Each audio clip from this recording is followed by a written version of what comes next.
नमस्कार. आज आपण ब्रेड पकोडा बनवूया.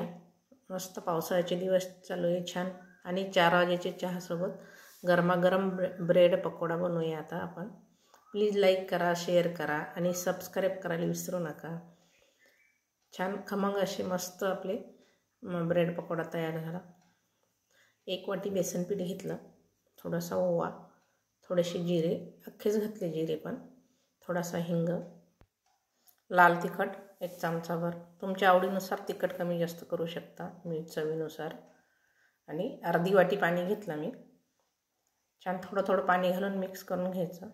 हवा असल्यास थोडंसं तांदळाचं पीठ घातलं तरी छान होतात ते पण. छान मिक्स करून घ्यायचं.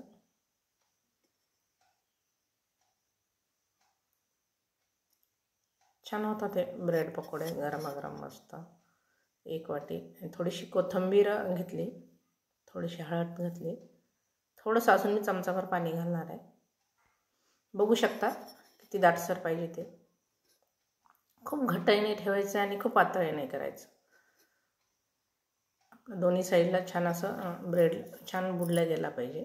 ते ब्रेड घेतले मी, छोट्या साईजचे ब्रेड आहेत, 3 घेतले. तर आपण याचे भाग करून घेऊया.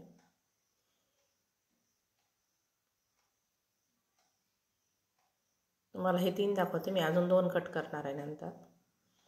तेल गरम करायला ठेवलं.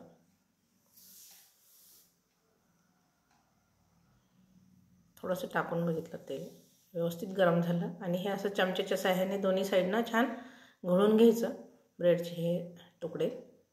आणि तेल गरम झालं थोडं कमी गॅस करायचा, मिडियम गॅसवरती थोडंसं आपल्याला तळून घ्यायचे. आणि थोडंसं झाऱ्याच्या साहाय्याने असं वरतून तेल टाकायचं, म्हणजे दोन्ही साईडनं छान तळल्या जातात आपले. छान असं खमंग आणि खुसखुशीत तयार होतात. चवीलाही खूप छान लागतात हे.